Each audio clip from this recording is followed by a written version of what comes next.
Arabic-Persian Philosophy.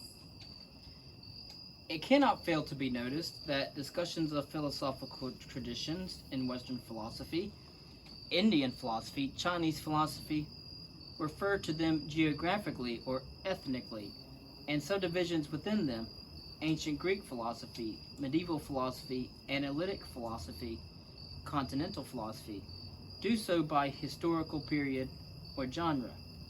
Alone among labels for distinguishable slices of the history of philosophy, there is one that makes an explicit identification with a religion: Islamic philosophy. This is as misleading as it would be to attach the label Christian philosophy to philosophy originating in Europe. For apart from boundary questions or geographical questions about what distinguishes theology from philosophy, and even more pertinently, what distinguishes religious doctrine from philosophy, there is the fact that some of those who contributed to philosophical debate in the areas conquered by people who had adopted one or another version of Islam, the Middle East, Persia, North Africa, Spain, and the first half millennium after Islam's foundation, were not Muslims.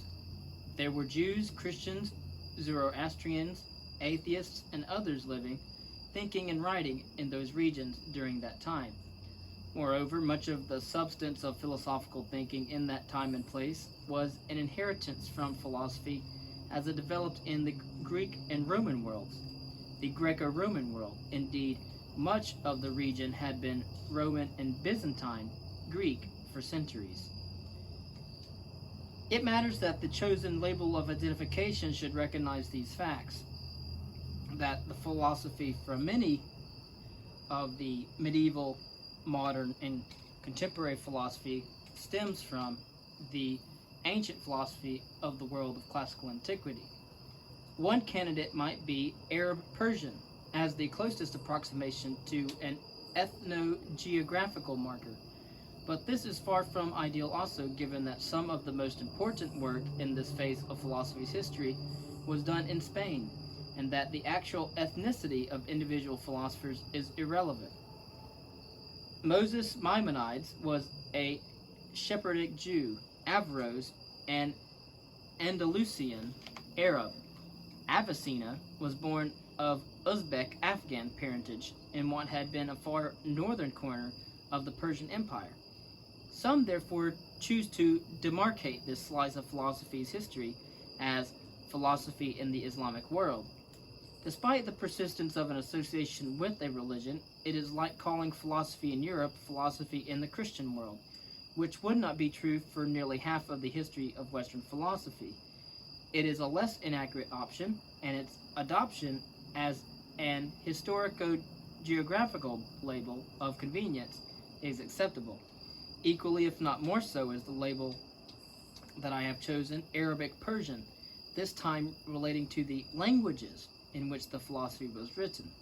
The virtue of this is that it keeps in mind the fact, significant for philosophy in the Western tradition, that it was via Arabic that some of the key texts of antiquity were preserved and recovered. What follows here is an account of the leading thinkers in the Islamic world in the period between Al-Kindi, 801 to 873 CE, and Ibn Rushd, or Averroes, 1126 to 1198 CE. The focus here is on the treatment of questions of strictly philosophical interest, not least in connection with their influence on debates, just alluded to, in the wider philosophical community of their time, through translations from Arabic into Latin and the use of texts such as Averroes' commentaries on Aristotle in the universities of Europe. The work of these thinkers is emphatically an aspect of the wider history of philosophy as such. The theology of Islam is a different subject, though a line of demarcation is often hard to draw, given the insistence of some Muslim historians of the subject that the tradition of Islamic philosophy is deeply rooted in the worldview of the Quranic revelation and functions within a cosmos in which prophecy or revelation is accepted as a blinding reality that is the source not only of ethics but also of knowledge. This is a claim made by Hossein Nasr in his introduction to the history of Islamic philosophy, co-edited with Oliver Leaman.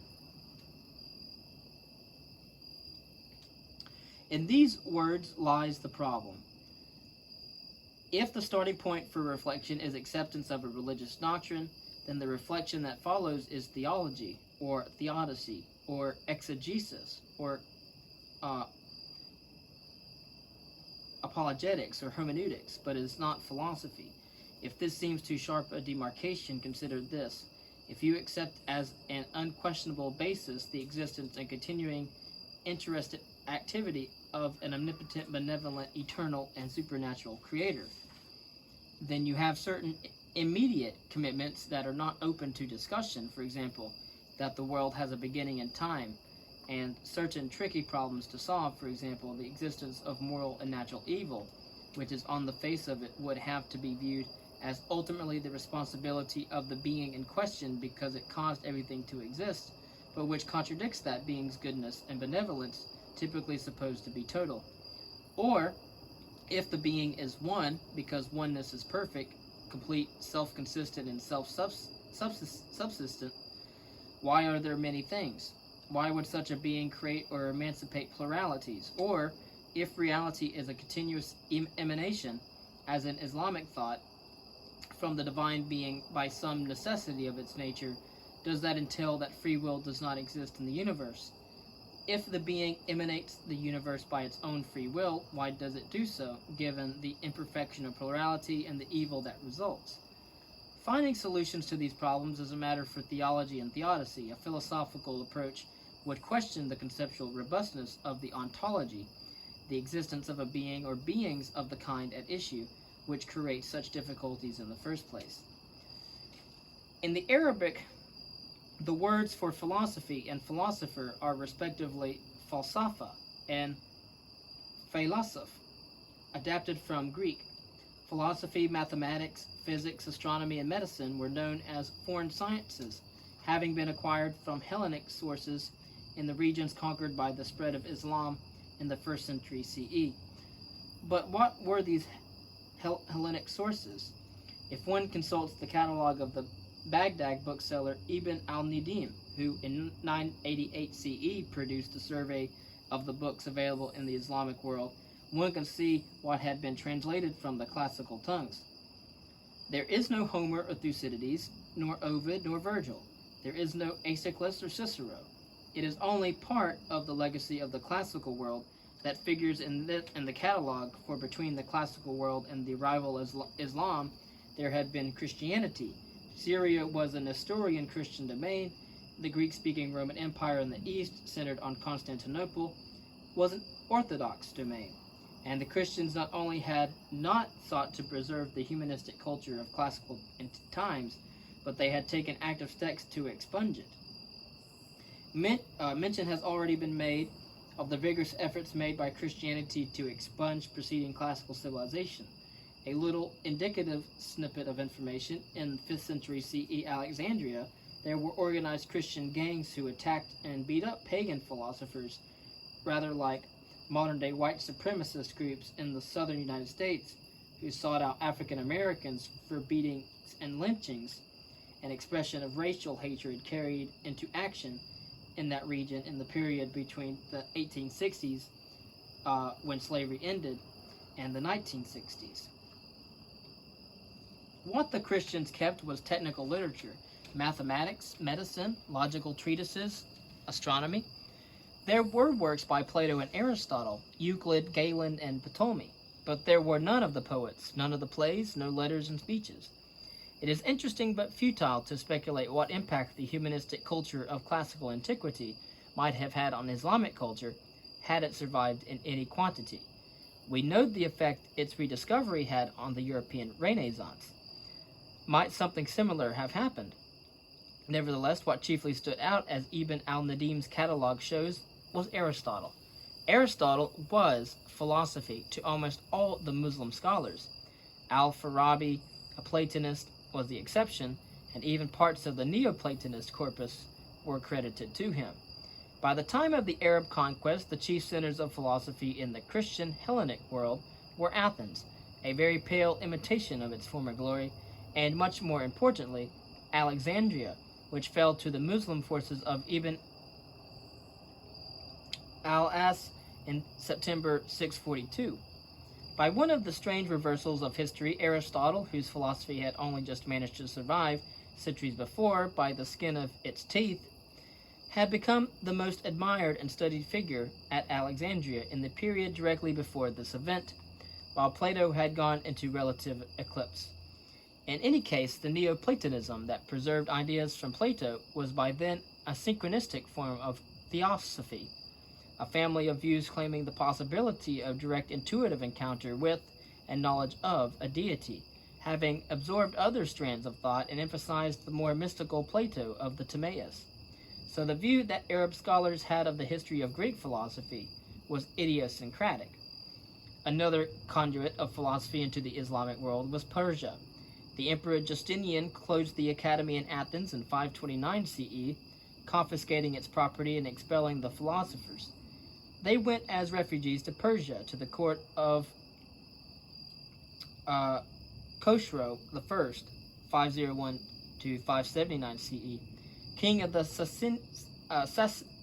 Sasanian Empire, who had a reputation for wisdom.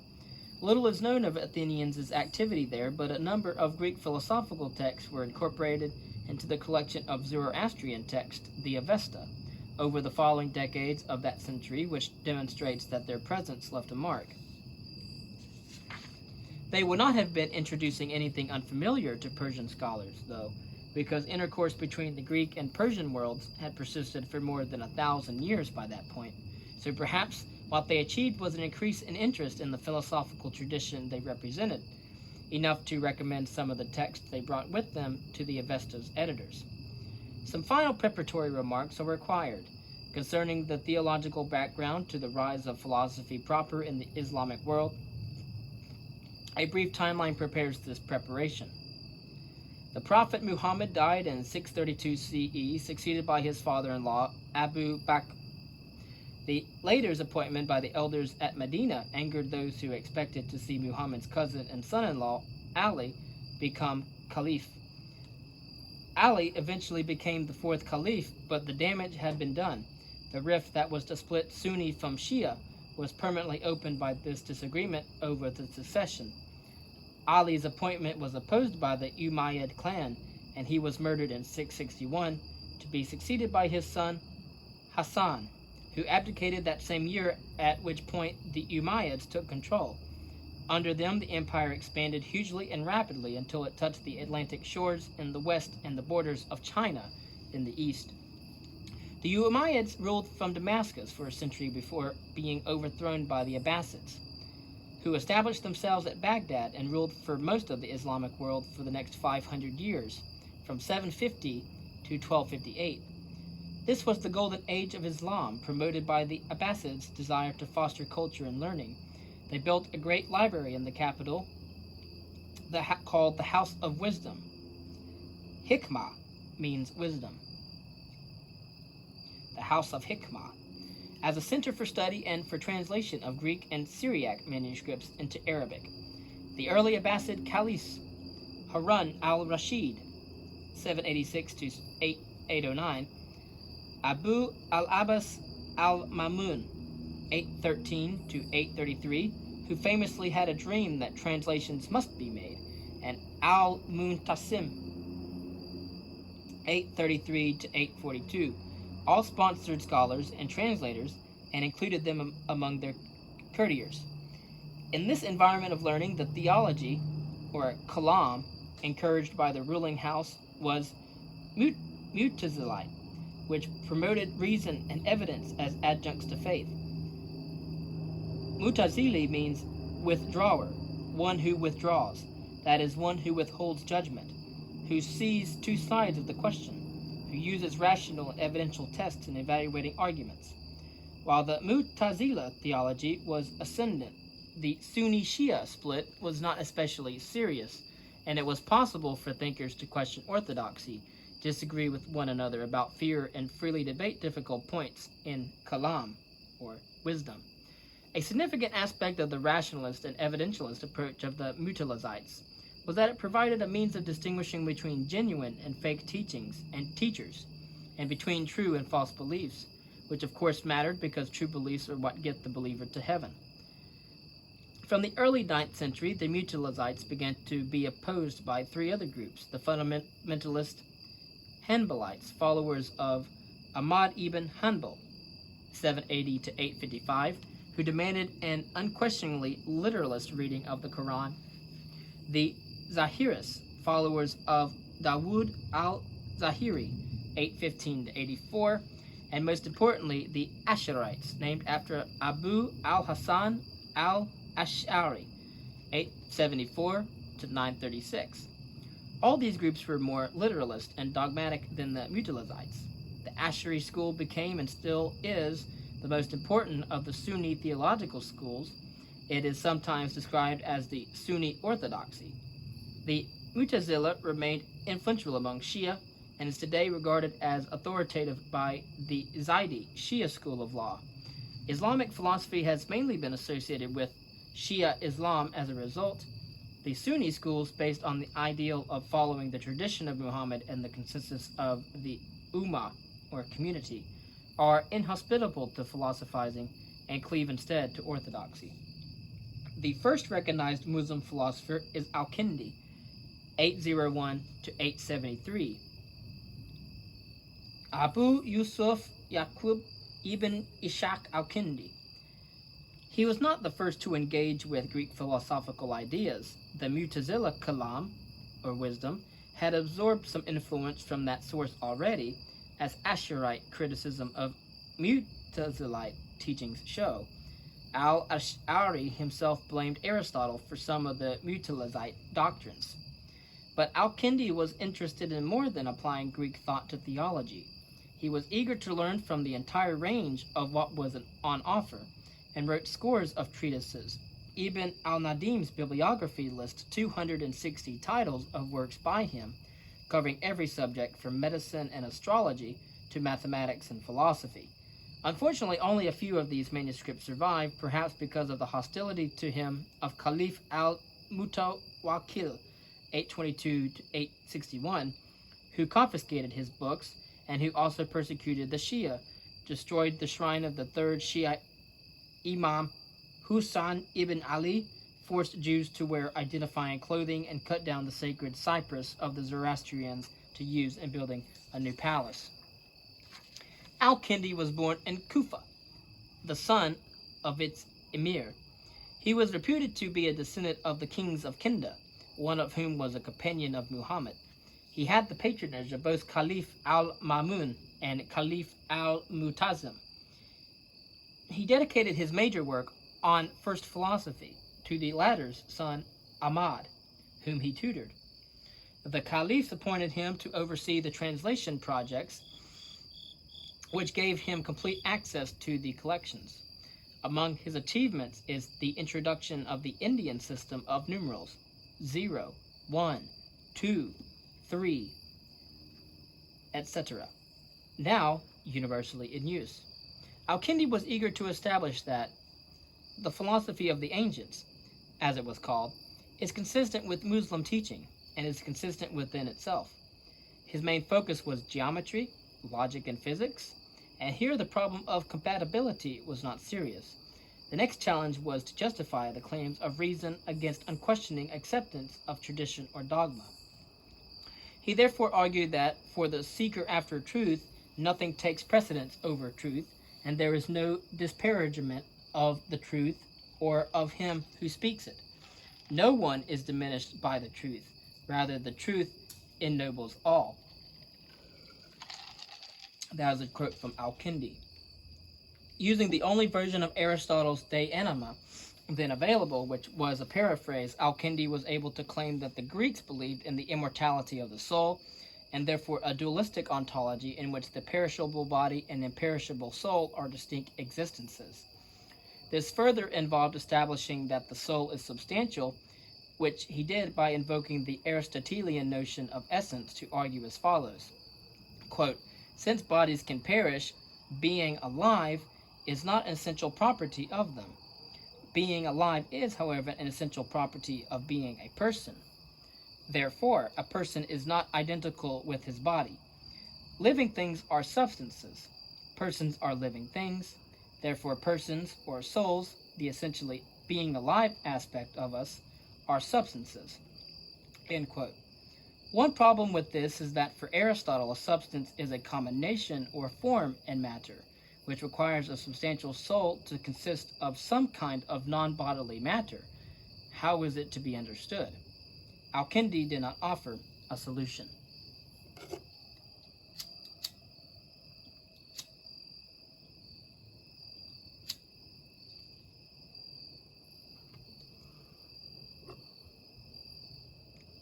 For Muslim theology, or Kalam, which is the same as wisdom, the oneness of God is a key commitment, since unity and singularity are properties of perfection, and the greatest degree of reality attaches to the greatest degree of unity. Christian Trinitarian theology was anathema to Islam. So Plotinus' doctrine of the primordial one was highly attractive to Al-Kindi and reinforced his claim that falsafa and kalam are consistent. Or falsafa is, falsafa is wisdom in Arabic, and kalam is theology. Kalam is theology, and falsafa is wisdom. And Al-Kindi thinks that they are consistent. If a thing is one without parts, it is not subject to change and decay, and is therefore eternal. This incidentally gave Al-Kindi ammunition against the Hanbalist fundamentalists who were committed by their literalism to saying that God does things, as reported in the Quran, like sit on a throne, which entails that he undergoes change and is therefore not eternal. Of course, we understand this as being anthropomorphic, but some took it to be literal. Moreover, the plenitude of reality that is constituted by the oneness of God explains creation. God emanates the universe from the plenitude of his reality. It issues from his overflowing abundance of reality, like water spilling from an overfull tank. An emanationist view of reality was also accepted by Al-Farabi, who lived from 872 to 950. Abu Nasr Muhammad ibn Muhammad al-Farabi, who was known as the second teacher, not after Al-Kindi, but instead in such esteem was Al-Farabi, held after Aristotle. Little is known about Al-Farabi and his biography, but a tradition saying that he was born in Central Asia has led to the National University of Kazakhstan being named after him, while another tradition assigns him to Persia. Most of his life was passed in Baghdad, although he traveled in Egypt, Morocco, and elsewhere, and died at Damascus. Al-Farabi took the view that philosophy is superior to theology as a way of arriving at truth. He had spent time with Christians in Baghdad, studying logic with them either as a pupil or as a colleague, and his researches in logic were profound. He made epitomes of the Aristotelian organon and wrote commentaries on it and on the rhetoric of Aristotle and De Interpretatione, and also on Porphyry's Isagoge. Investigation of the forms of valid inference carried a significant implication for Al-Farabi. It convinced him that logic is universal and that as such underlies all languages and thought. This contradicts the view that as the Quran had been dictated by God in Arabic, the grammar of Arabic encapsulates the fundamental structure of language and thought. In Al-Farabi's view, logic is superior to grammar, which seemed to imply that because of the close association of grammar with theology, this further entailed the superiority of logic, of philosophy in general, over theology. The task of translating Greek philosophical texts and creating a vocabulary for falsafa, or wisdom, in Arabic, had made the opponents of philosophy suspicious that the philosophers were attempting to substitute Greek grammar for Arabic grammar. Al-Farabi made the ironic move of pointing out that the art of grammar was indispensable for helping logicians to describe the principles of logic.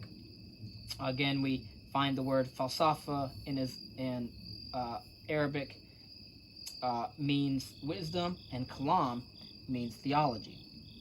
But in the Book of Letters, Al-Farabi iterates the inadequacy of Arab grammar to reveal logical structure and describes ordinary language as merely a popularizing method of expressing philosophical truths in ways that people can understand. Al-Farabi follows Aristotle in his account of the soul, identifying its chief faculties in descending hierarchical order as rational, imaginative, sensitive, and nutritive. Like Aristotle, he describes the common sense as the sensorium, combining and integrating everything apprehended by the five senses into a unified cognition, and locates it in the heart as well. You will see in other writers such as of the medieval world, such as St. Thomas Aquinas and St. Augustine before him, that a lot of the medievals, as well as those of classical antiquity, believed that cognition was in the heart, not in the brain. Imagination is given a special place by Al-Farabi because of its association with divination and prophecy. Aristotle had thought of imagining as having images of things when the things themselves are absent, and of the faculty of imagination as the power to rearrange images, as one takes the head and wings of an eagle and the hindquarters of a horse and combines them into the mythological creature known as the hippogriff. To these two functions, Al-Farabi added a third, the power of imitation, allowing the recreation not just of pictures, but of emotions and desires as well. This fitted with his view that poetry exists to prompt feelings as well as images, and offered an account of prophecy as the reception in imagination of sensory images and associated feelings in a form communicable to a non-philosophical wider public. Images and feelings that encapsulate ideas that would normally be available only to the highest form of intellect, the kind alone capable of being in tune with truth and reality. Al-Farabi also wrote about politics, and here he was a Platonist rather than an Aristotelian. He followed Plato in thinking that the best ruler would be a philosopher king, but was realistic enough to consider it unlikely that such would be available on a regular basis. So he addressed instead the question of why and how societies decline from the ideal. He said this happens for one of three reasons: because of ignorance, or because of wickedness, or because of error. Ignorant cities fail to grasp the true nature of humanity and the reason for its existence. Wicked and errant cities once knew, or perhaps still know, what the reason is for humanity's existence, but they fail to act on that knowledge. The wicked ones fail to act on the knowledge because they are wicked, the errant ones because they misapply the knowledge or because their rulers mislead them. Later philosophers in the Islamic world were unanimous in their admiration of Al-Farabi's logical works, and some of them, such as Avicenna, acknowledged his influence on their philosophical outlook more broadly. Maimonides described him as a great man and said that all his writings are faultlessly excellent. Although Avicenna and Averroes were more influential on European thought when their writings became known, it was certain of Al-Farabi's works that altered Europe's philosophers to the treasures that were to be found in Aristotle. Avicenna, 980 to 1037, Abu Ali al-Husan ibn Abdullah ibn al-Hasan ibn Ali ibn Sina, was born in Afshana near Bukhara in what is now Uzbekistan, in a region once part of the Persian Empire. His father was respected Ismaili scholar from Afghanistan who worked as a government official. Avicenna relates in his autobiography, he is one of very few Muslim philosophers to have written one, that he had read the Quran by the age of 10, that he learned mathematics from an Indian shopkeeper, and that he learned the rudiments of medical science from an itinerant healer. Later he studied Islamic jurisprudence. He began his studies of falsafa, or wisdom, as a teenager, and it said that he read Aristotle's Metaphysics 40 times before understanding it, and that understanding came only when he read Al-Farabi's short treatise on it, which he bought at a market stall for a tiny sum because he was importuned to do so by the bookseller. He was so delighted to have the key. Thus, serendipitously, to understanding Aristotle that he hastened out the next morning to give alms to the poor in gratitude.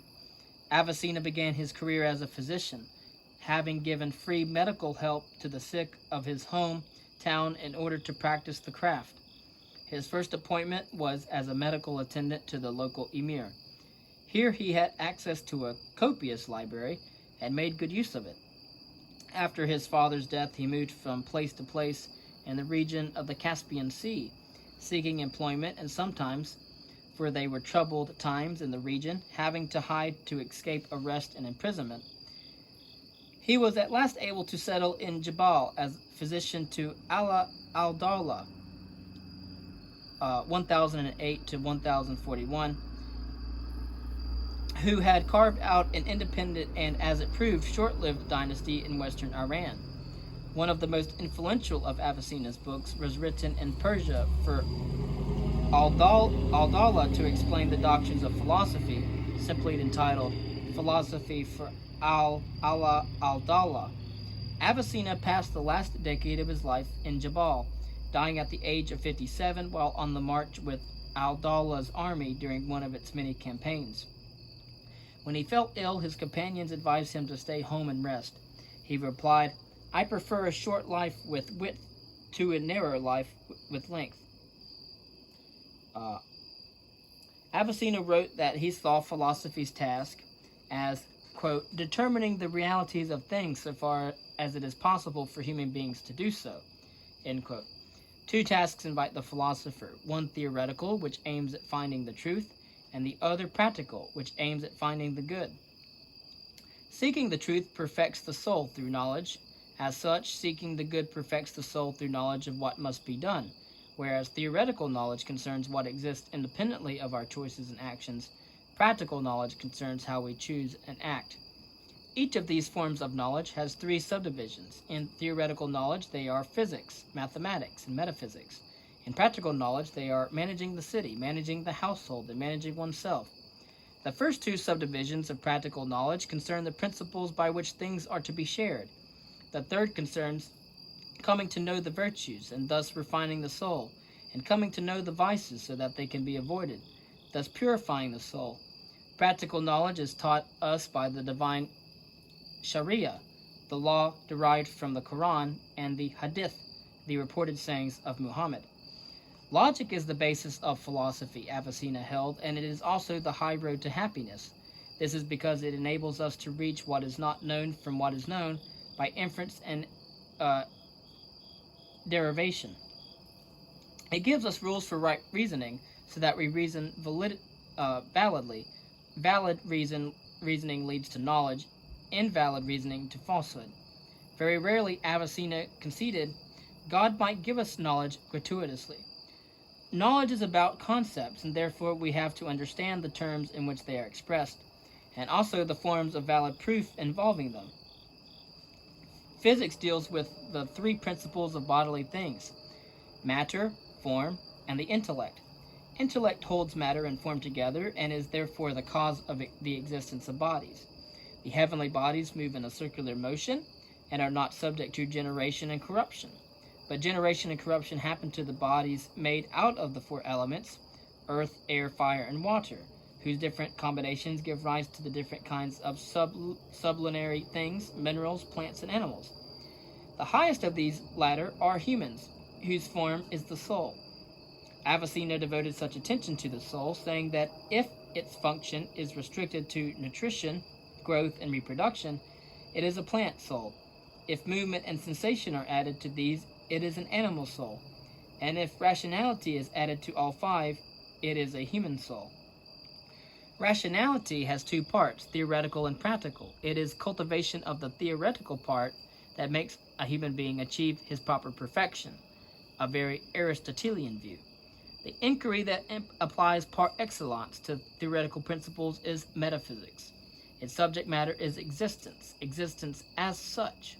That means that it examines what is essential to existence: unity and multiplicity, cause and effect, universality and particularity, potentiality and actuality, possibility and necessity, completeness and incompleteness. Existents are either substances or accidents, distinguished by the fact that the former are existents which are not in a substance, whereas the latter are. A thing's existence is either necessary or contingent. To deny that a necessary thing exists is contradictory. To deny that a contingent thing exists is non-contradictory. Sometimes, or something can exist necessarily in itself, or necessarily through another thing. This doctrine, utilizing the modal notions of necessity and possibility, provided Avicenna with an important argument as follows. One can note that a thing X must have a certain property F in order to be the thing it is.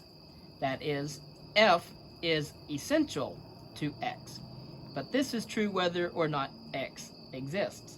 The question of whether something X itself exists necessarily is a different matter. Things exist only if they are caused to exist.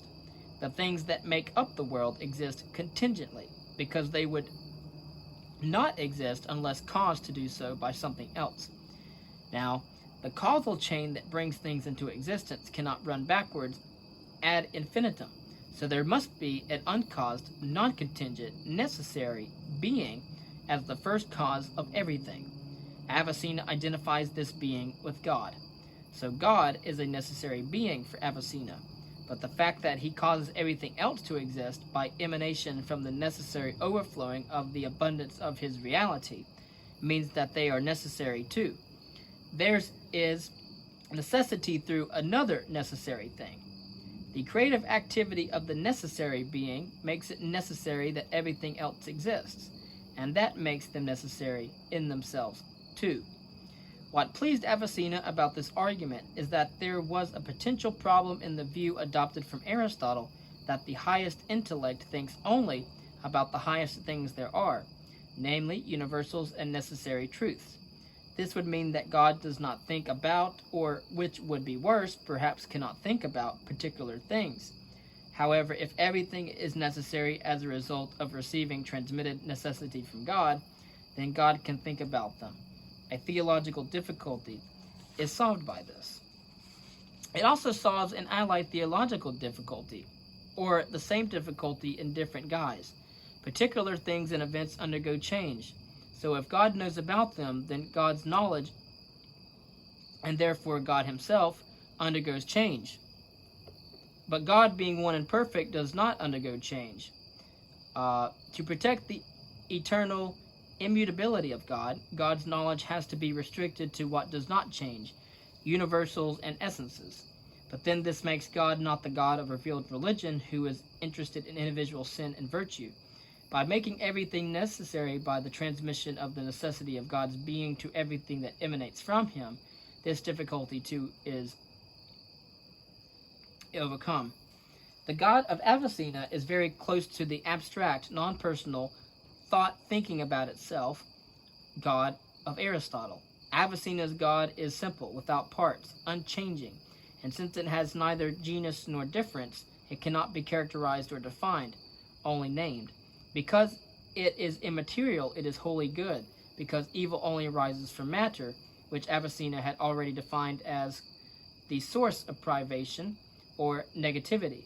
It is absolute beauty, because there is no greater beauty than absolute intellect.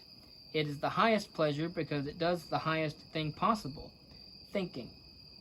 As the most perfect goodness and beauty and pleasure, it is the most desirable and lovable thing there is.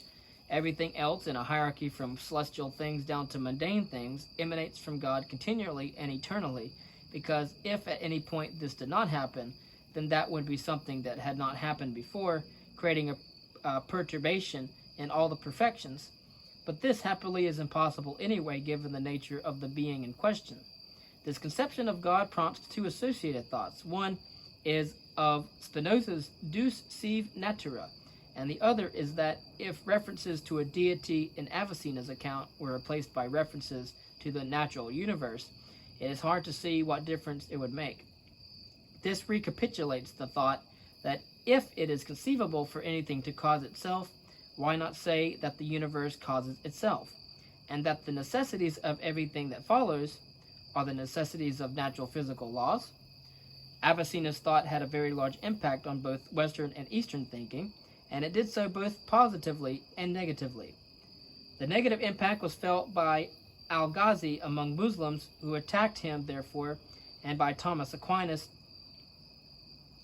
among scholastics in the West. They disagreed strongly with his views about the nature of God and God's relationship to the world and about the eternity of the universe.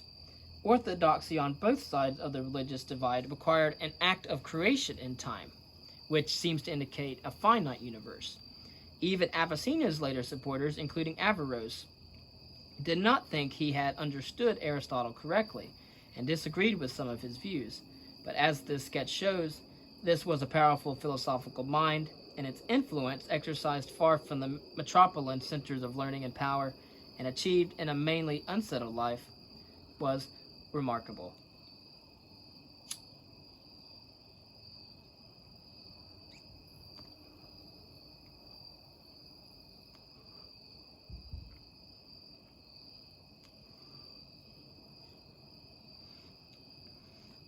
Al-Ghazali, 1058 to 1111. Abu Hamid Muhammad ibn Muhammad al-Ghazali did not like falsafa. He did not like wisdom. He did not regard himself as a falasuf or a philosopher. Did not like to be called a falasuf, and wrote a book called The Incoherence of the Philosophers.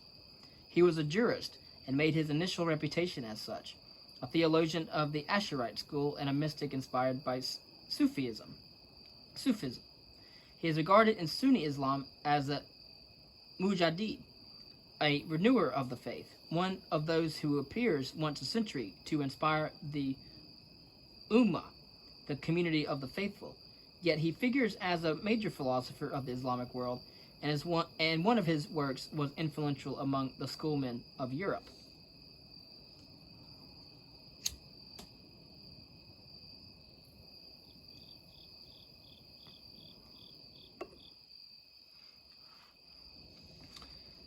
Born at Tabaran in the region of Khorasan, on the borders of Central Asia, Al-Ghazali studied at Nishapur and Isfahan before being appointed to teach at the prestigious madrasa in Baghdad. His high reputation had made him the confidant of sultans, but the proximity of political and military power and the corruptions of court life repelled him. After 4 years teaching in Baghdad, he suddenly left his post and traveled to Damascus and Jerusalem, vowing to be independent of patronage there thenceforth.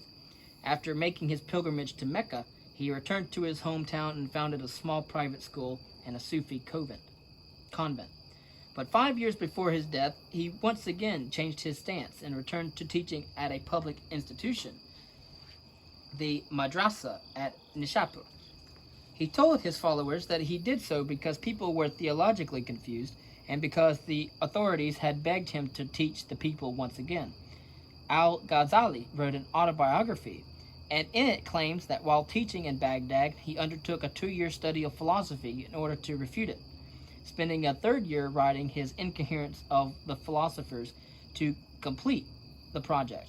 Some commentators suggest that this was to avoid the imputation that he had studied philosophy extensively while younger, because the Incoherence is a work of both literary and philosophical stature, and reads as a long meditated and mature production.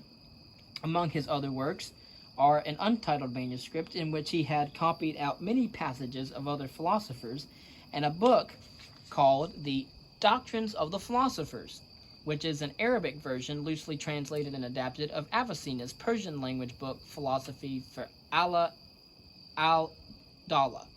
It was once thought that this compendium was preparatory work for the Incoherence, but subsequent scholarship suggests that it is later in composition and has a different aim.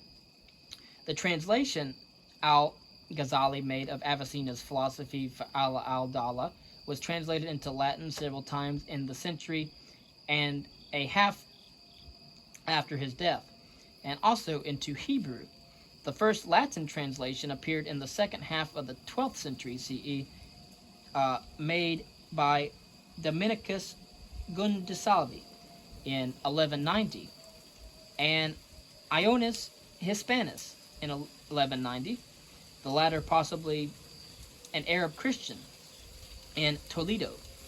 It was the only work by Al-Ghazali known to the philosophers of Europe in the 12th and 13th centuries, and because it was a translation and adaptation of the philosophy for Allah al-Dawla, it was assumed that Al-Ghazali was a disciple of Avicenna, and that the book was a summary of his master's work.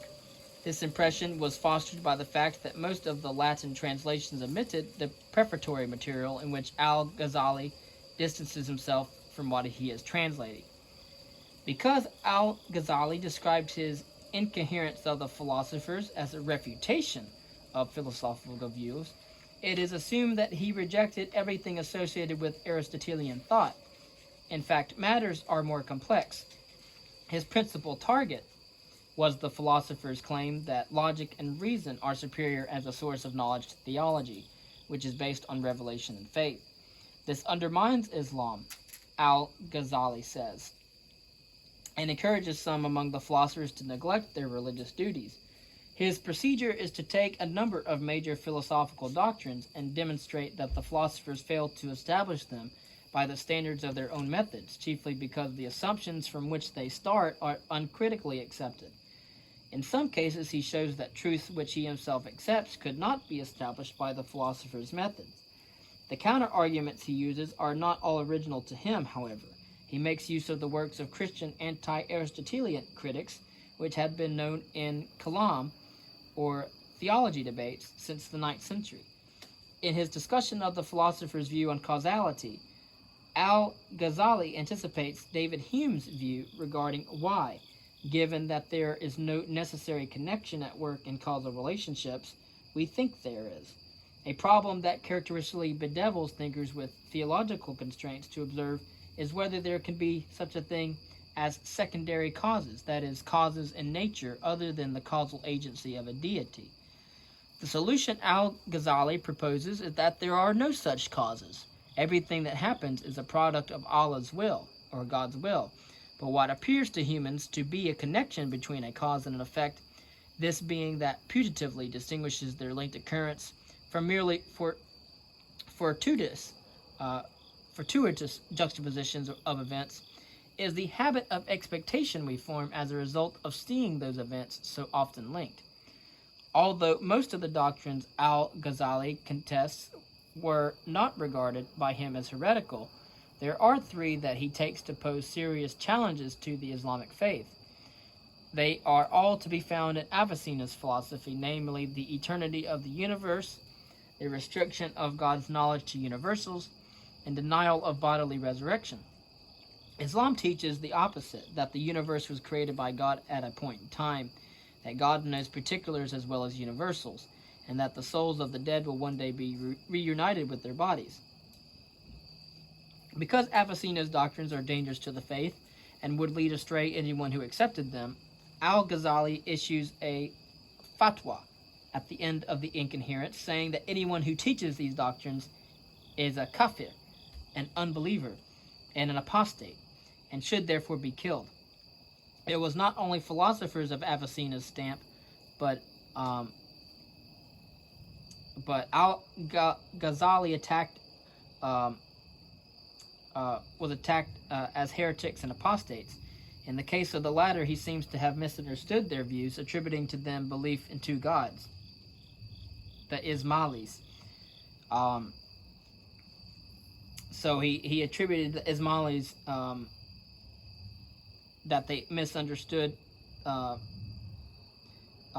and that therefore he attacked them as heretics and apostates, attributing to them belief in two gods. His writings lay down the limits of tolerance from the perspective of Sharia, stipulating a test for whether doctrine constitutes apostasy and disbelief. This was that there are three fundamental teachings that cannot be challenged: monotheism, the prophecies of Muhammad, and the teaching of the Quran on life after death.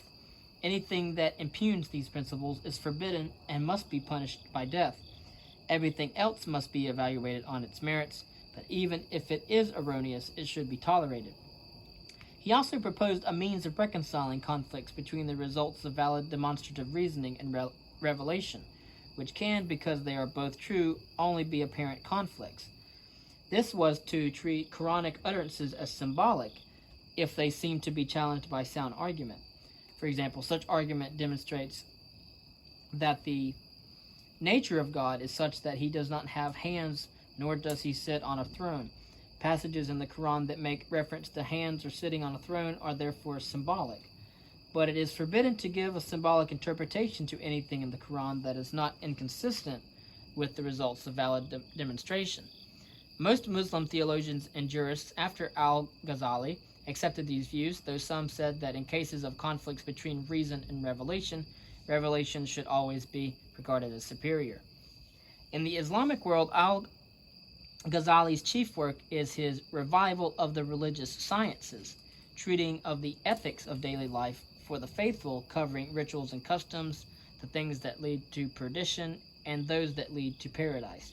He criticizes materialism and extols a life of restraint and good actions, saying that theological and jurisprudential things are not nearly as important as the inner purity that virtue brings.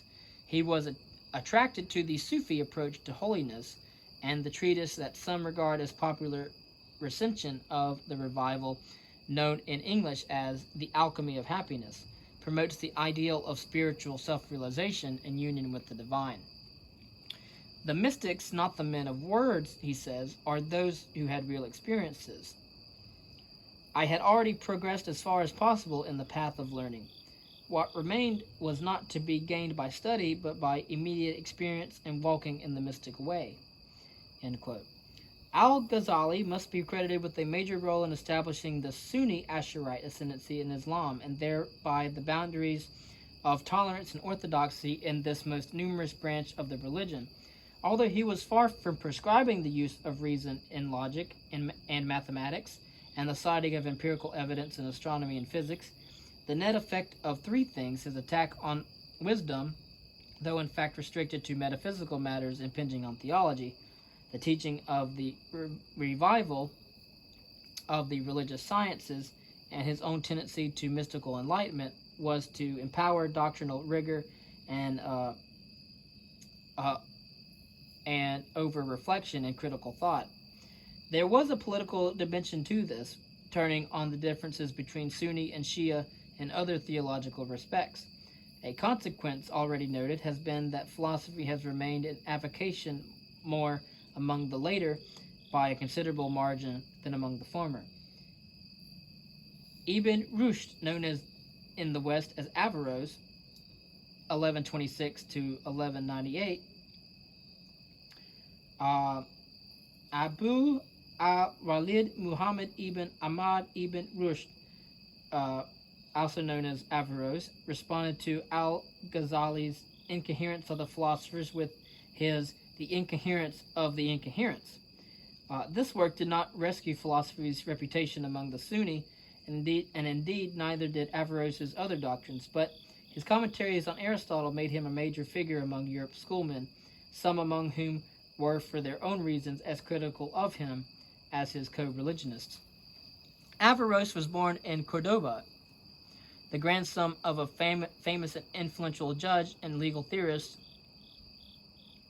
whose son Ahmad was also a judge until dismissed when the Almohad dynasty supplanted the Almoravid dynasty in 1146.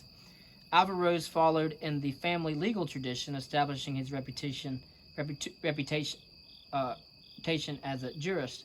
But he also attained a great reputation in medicine, his treatise on the subject Generalities serving as one of the chief medical textbooks in both Europe and the Islamic world for centuries. It was in response to a request by the Almohad Caliph Abu Yaqub Yusuf to have Aristotle explain to him that Averroes set to work writing commentaries on all of Aristotle's texts other than the Politics, a task that took 30 years. He also wrote on Plato's Republic and Porphyry's Isagoge, among others. His concern was to recover the original Aristotle from the Neoplatonist overlay that earlier philosophers in the Islamic world had imposed, and to understand the philosophy itself. His interpretations were occasionally questionable, but the extent and depth of his engagement with the Aristotelian corpus was the single most significant reason for the recovery of Aristotle among European schoolmen. Averroes took from Aristotle the idea that the universe is eternal, which entails that it was not created by God. He also interpreted Aristotle as rejecting the idea of personal immortality. For his part, Averroes held that only a single universal mind exists, the mind of God, which contradicts the idea that there are individual souls with minds and will.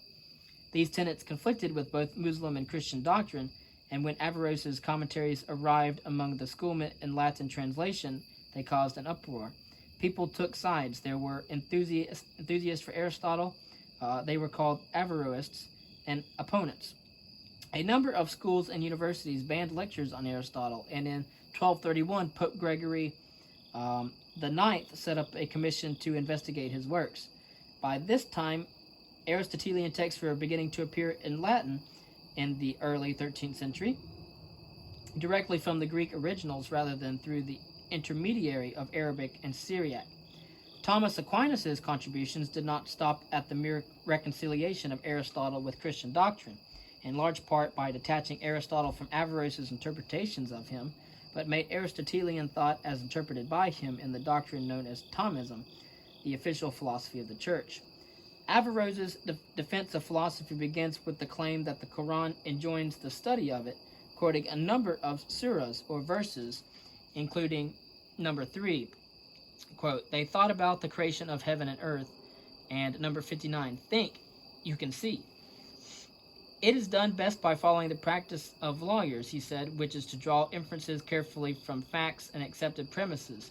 Anyone with the capacity for such thinking should do it, and should draw on the work of predecessors, whether or not they share the same religion, not uncritically, but accepting whatever is found to be true. Those who wish to study philosophy should be allowed to, because any harm that comes to them from it is merely accidental, like spilling water on yourself when drinking from a cup. Not everyone will have the capacity for philosophy, however, which is why the Quran speaks of 3 paths for people to reach the truth: the demonstrative, logic and proof; the dialectical, debate and interpretation; and the rhetorical, ordinary speech. Averroes characterized these as respectively the ways of philosophy, theology, and the masses. Because the Quran contains the ultimate truth, knowledge arrived at by demonstrative reasoning cannot be in conflict with it. Apparent conflicts must be just that, apparent only, so if philosophy and Scripture disagree, Scripture must be interpreted symbolically. This has anyway always been done, said Averroes, because God has mixed hidden with open meanings to encourage study of the Scriptures and attentiveness when doing so. This might be taken as another reason for his view that philosophical knowledge is superior. He conceded that if the Ummah has reached a consensus about the meaning of a certain text, then that its meaning and the other interpretations are forbidden. But where there is no agreed interpretation, discussion of the text should be free. Given that there are very few texts for which a meaning has been agreed, there is much scope for debate. In particular, said Averroes, this means that Al-Ghazali is wrong to prescribe such views as that the universe is eternal, that resurrection of the body does not occur, and that God's knowledge concerns only universals. All 3 points are still open for discussion. The existence of God can be proved by observation of purpose and design in the universe, Averroes said, but he did not agree with the doctrine of emanationism, holding instead that God transcends the universe. In accordance with his intention to reconcile philosophy and religion, he argued that the dispute over whether the universe is eternal or was created at a point in time can be solved on Aristotelian principles by saying that the universe is eternal, but form was imposed on it at a point in time. Those among the schoolmen who were troubled by Averroes' views understood him as accepting the implication that if talk of God's knowledge and will can at best only be metaphorical, it would follow that God's relationship to the world is such that it excludes the possibility of providence.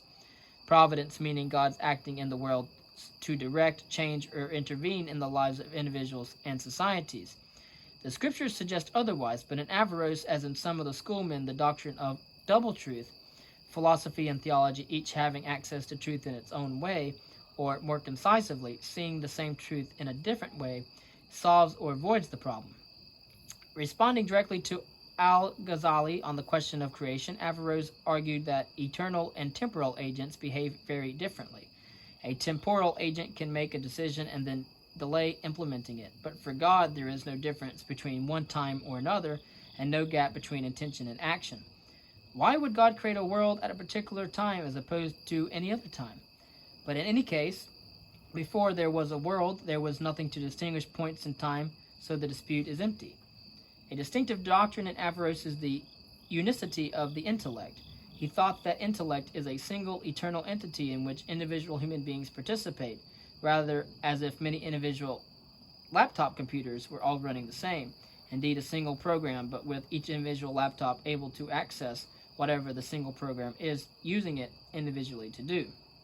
Obviously, Averroes didn't know about computers. But Averroes took this doctrine to explain how universal knowledge is possible. He thought the doctrine had been expounded by Aristotle in De Anima, on the soul, but Aquinas argued in his own treatise on the unity of the intellect against the Averroists that this was a misinterpretation. The section in De Anima is notoriously obscure, partly because it is brief, but also because, by Aristotle's own admission, the question is an extremely difficult one. But he there appears indeed to argue for the immortality and immateriality of the agent intellect part of the mind. The chilling effect that Al-Ghazali had on falsafas, or wisdom's reputation in the Islamic world, resulted, as noted, in its disappearance, or perhaps it might more be correct to say its complete absorption into kalam, or theology, in Sunni Islam, which is by numbers 90% of Islam today. But after the time of Averroes, philosophy did not flourish, even among Shia, as it had done in the Golden Age between the 9th and the 13th centuries, in the sense of producing great thinkers whose contributions were fully and importantly a part of the general history of philosophy. The reason is a simple one. Religious doctrine is not hospitable to philosophical reflection. Philosophical reflection has too ready a propensity to challenge, upset, or undermine dogmatic certainties. The degree of latitude that Al-Ghazali was prepared to extend to falsafa, or wisdom, looks very generous by subsequent standards, but it was still not enough.